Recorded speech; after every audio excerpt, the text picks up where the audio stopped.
Thank you all. I'm so glad to be here with you today.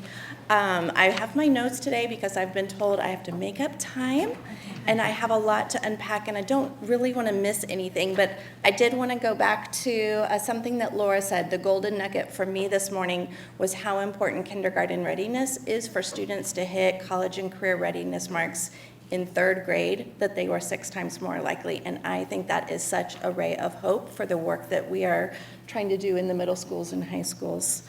So thank you for being with us. I wanted to start first with the end in mind.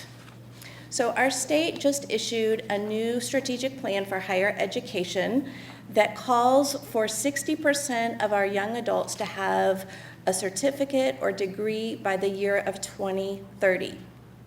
60%, this is where we're headed. Do you remember that Susan just said less than half of that is what we are doing for our most recent graduating class, for the class of 2009? Less than half of that, and we are behind the state average for youth that have a credential right now. So we are at 35% statewide, trying to get to 60%. We have a lot of work ahead of us. Whew. Okay, so how are we going to do that? That's my question. Okay, so I wanted to look at the completion data over time. You can see large gaps remain over time. And if we look at our Hispanic students represented in the yellow line, for our most recent graduating class of 2009, only 35% of our Hispanic students will earn a post-secondary credential of any type within 6 years, and only 30% of our Black students will earn some sort of post-secondary credential within 6 years. So we know in order to make improvements in degree completion, we need improvements in enrollment, we need more students going to college, we need more students persisting through those 6 years. All right, well, let's look at enrollment. The red and the yellow line are the lines that represent students here in Central Texas. The red line is our average enrollment rate for non-low income students, and you see it mirrors the state average up at the top, the yellow line. Our low-income students have made significant gains since 2005. We went from 39% college enrollment to 45% college enrollment. Unfortunately, we are lagging behind the state average year after year after year. So there is really good news in this, because we have so many folks right here today, I see you, that are working on this issue daily. And even though we lag behind the state in terms of completion and enrollment, in fact, we are leading the state for college and career readiness. So let's look at college and career readiness over time. This is the increase from 2006 to 2014, our most recent year for which we have data at the Education Resource Center. And the line in burnt orange is students, graduates hitting the college and career ready standards on the 11th grade test for English language arts. And you see the line in berry, or should I say maroon for the Aggies in the house. Those are students hitting college and career readiness in mathematics. And then the lime green are students hitting both CCR standards for both content areas. That's the gold standard. That's what we're really trying to hit. That's going to move the needle. And so, unfortunately, recently the state passed House Bill 5, and it eliminated the assessments for which all 11th graders take. This is the last year of data for which we will test every single graduate on whether they're college and career ready. And this was the last time in which we all had a common understanding of what it meant to be college and career ready. Now we have exams, end of course exams that students take in 8th and 9th and 10th grade. We have those exams that have college and career ready standards are super helpful for helping us understand if students are on track for college success. Our higher education has a different standard with assessments that that measure readiness for entering college, that are SAT, ACT and the TSI assessment. It's a very simplistic way of looking at it, but these two systems are completely unaligned. They are not the same system, and both of those systems are unaligned to our previous system. So when we get data for the class of 2015, we will not be able to compare them to this class. It is a completely new baseline, one in which we will only be able to measure college and career readiness for students that intend to go to college, leaving our most underserved students, our most unprepared students out of the data set, for which it's difficult to determine if our programs are making success. So I want to dig deeper into that 62%. This is the last year for which we can see all students. So let's take a look at this data point in terms of ethnicity. Deep breath. We see large gaps for our Black and our Hispanic students. So we have a very clear data point on where the problem is, a data point in which we can address a target population for moving the needle for economic prosperity here in Central Texas. So 2 years ago, President Obama invited cities across the nation to adopt the My Brother's Keeper initiative. Mayor Adler and Judge Eckhart heard the call and launched the Greater Austin My Brother's Keeper initiative. Many of the objectives and goals for the work align beautifully with our blueprint for educational change. And the My Brother's Keeper leaders invited and requested E3 to look at the data, help them identify objective data that could help them pinpoint key items that would move the needle. And so I know it's been a long morning and you think that you've been data boarded, but when they asked us to look very closely, we sliced the data in 16 different subpopulations. So you can see our low-income students in green, our non-low-income students in yellow. For those way far in the back, we've divided it by gender for males at the bottom, females at the top, and then by ethnicity. So we're really trying to dig deep into the data in new ways that we really weren't even doing a year ago. And this is the work of Caitlin Hamrock that's joining the E3 research team. So what we wanted to do is we wanted to compare our target population, our low-income Black and Hispanic males, compared to the exact opposite, our non-low-income white females.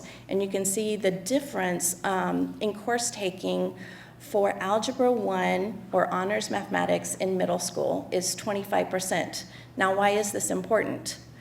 Students that have the opportunity to enroll in Algebra 1 before they leave middle school have an opportunity to get to advanced math courses in high school, and we're going to look at that data point in just a minute. But so we look at this, Algebra 1 accessibility is all about, really is about poverty. This is an issue of poverty and accessibility. And we looked at about 40 of these. Thank goodness we only have one more slide of this, but every single data point looked different. Sometimes it's about poverty and income, sometimes it's about gender, sometimes it's about ethnicity. So let's look at math in the high school years. We looked at students that took something beyond Algebra 2. So did they take pre-calculus and or AP mathematics? And you can see that there is an issue of poverty, that low-income students are enrolling in advanced coursework at much lower rates. But if you look at both the non-low-income and the low-income students, surprisingly, females are more likely to enroll in advanced mathematics. So Melanie, you were right. We are doing some great work here in Central Texas.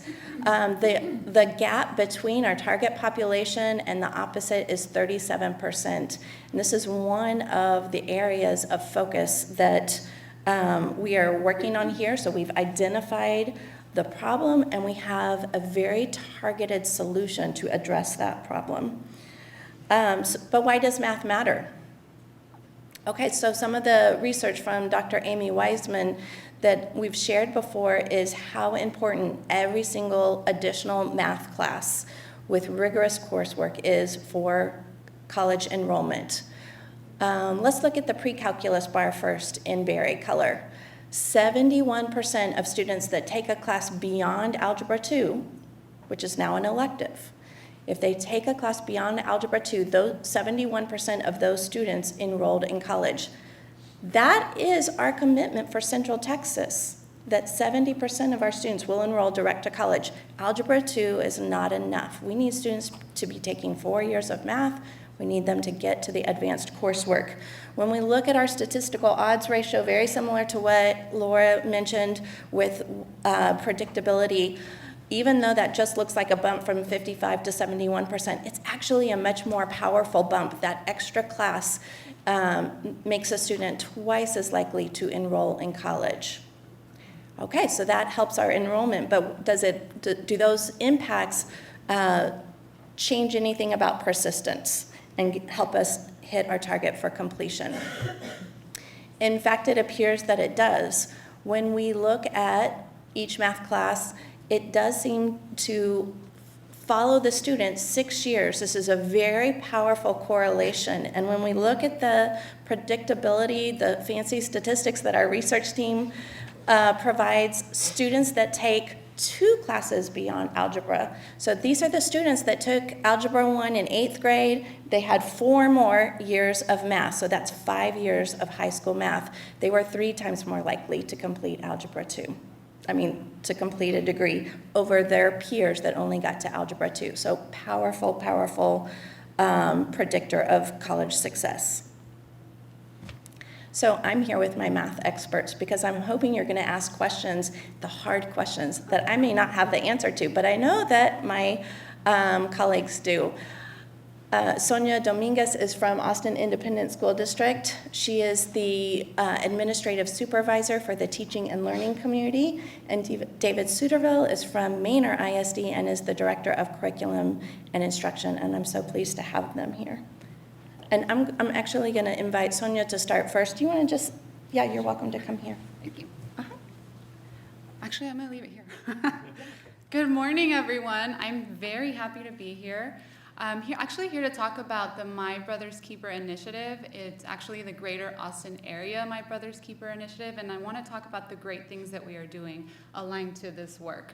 So I actually am really excited to represent Austin ISD as the co-chair of the High School to College Readiness Committee as part of the initiative. So I co-chair this committee with Dr. Victor Sines from UT Austin, who could not be here. And so why am I here? Well, I was a former math nerd, former math coordinator, and so I'm very excited to talk to you about the work. And so we are one of 6 committees who are working towards actually identifying promising practices for our low-income students of color. So how are we doing that is the question. So we actually invited, My Brother's Keeper invited E3 to provide us with data and to actually help us with the process for identifying those promising practices. So what we did is each team evaluated, I believe it was over 40 metrics that appeared to be actually impacting college and career readiness. So our team actually split up into 2 smaller groups because we identified 2 metrics that we thought had the most impact on college readiness. One, chronic absenteeism, and the other, advanced math course taking, which is what Christine talked about. So what we're doing as a team is we're actually taking the data that was provided by E3 and we're moving that to action. So what I'm gonna talk to you, or actually what Dave's gonna talk to you about is how we're doing that. How are we using this data to move to action? So I'm gonna invite him up here to talk about that. Thank you.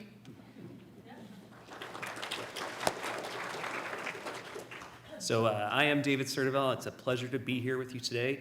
Like Sonia, math is my passion, and I really am glad to talk with you today about some of the data that E3 has helped provided. I'm going to go on to the next slide, and I don't know if you can see this very well, but what E3 Alliance has done is taken a look, as Christine Bailie just mentioned, specifically at those higher level math courses. So we're talking about things like pre-calculus or above, AP Calculus, AP Statistics, something like that. And they've looked at students that are like eligible in the cohort, and they've looked at the ethnicity and the income of those students' backgrounds, and then they've plotted them on this handy chart. What we've done through the Greater Austin Area, My Brother's Keeper group, and I'm on the math subcommittee, is taking a look at some of these high flyers, some of these campuses that are in green that are available on this chart. And what we've done is we've actually made contact with individuals at those campuses to try and find out what are some of the best practices that they're doing to help not only get students into some of these higher level math courses while they're in high school, but also help them succeed. We've already started contacting some of these campuses, such as Del Valle, LBJ, and some others. We are actually have another conference call tomorrow. We are not yet finished with all of the calls, but our hope is to compile a list of best practices and share that through E3 Alliance and My Brother's Keeper that we can share with the community to help all campuses be in the bright spots category, okay? So our goal is to help move that throughout the entire Central Texas area. But again, you can see some of them listed here. I'm not going to name them one by one. And if your district or campus wasn't necessarily highlighted, maybe you just fell just shortly below that, we only took the top tier up out of this list. And again, the goal is we couldn't contact every single campus, but we felt like if we could contact these folks, we could find out specifically what are they doing to help them achieve these really high rates, and therefore helping social mobility and everything else you've been learning about today. This is the website for the Greater Austin Area My Brother's Keeper. So you may want to write this down. It's just gaambk.org. You can see the vision statement here. And this picture is actually from an event we had during South by Southwest. You can see AISD Superintendent Dr. Cruz and members of the team there. But really, this is a very helpful website. You can catch up on our progress and all of the findings that we've had so far, as well as any future information. Okay, so gaambk.org. I think I'm going to turn it back over to Christina. Thank you. Okay, so as David mentioned, we're really in the process of trying to discover what are the practices and policies that are supporting students into advanced mathematics coursework. Good evening. We've been here a little while. So gumballs, I have no idea whether they were popular in the 1850s Geneva or not, but stay tuned next year and we'll find out. I promise I'll check up on that. So we had you fill in some guesses about the number of gumballs in the jar out there. And we did this for, I think, a very simple reason. Any guesses very quickly? 500? Oh, yeah, so 500 from the lady in the pretty hat. All right. So the reason we did this is that there's a very old but becoming current idea in social sciences about the wisdom of crowds. That we've up here presented a whole bunch of data, most of which we've collected from folks like you and the state and others, but the wisdom to interpret that information really belongs with the collectivity out there. So what we wanted to do was have you guys guess collectively how many gumballs were in there, and what we've done is my colleague Amy Weissman has tabulated that information. So the average guess was 1,289. I'll let you reflect for a second on how close you were to that number. And any guess very quickly how close we are? 10, 15, 20, 100, 200 away? I heard 800 away. 800 away. I heard 20, I heard 800. In fact, we were very, very close. So that I would ask you to take that sense of delight in yourself away with you today. You're a wonderful crowd. I'm going to turn it over to Susan to finish up. Thank you very much.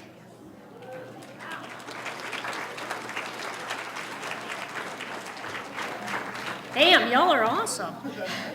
That was pretty amazing. So thank you for being here. Thank you for joining us. Thank you for our host, IBC Bank, and our breakfast from La Madeleine and Michael and Susan Dell Foundation. Thank you for all the media who has been here. ACC is filming us. We've also got KUT and KXAN and KLBJ and I want to see Community Impact, Quorum Report are all going to be covering this, and they're helping us to take the message out there. But let me back up again. We've talked about some early warning signs about kindergarten readiness going down. That has to be a warning for our community.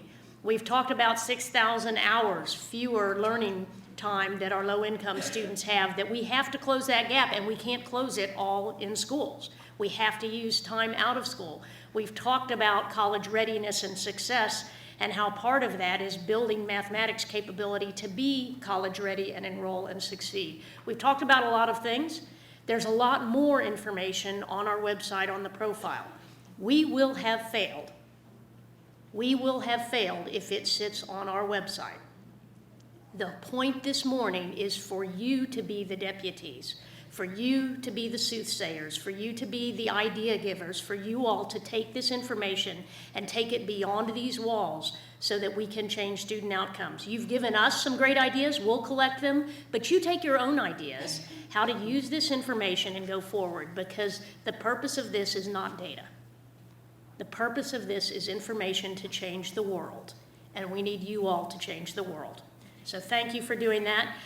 Last thing is that September 7th is our next time together. You will all have to wear hats because it will be in the bright hot sun at the Long Center. So please join us. We're going to kick off the school year at our annual attendance rally. We'll have just a tiny bit of data for you there. Lots of excitement. Students, band, choirs, a neat time. Rocky is going to invite you. He's heading up our Missing School Matters Task Force. Thank you. Please take this forward. Let's change the world.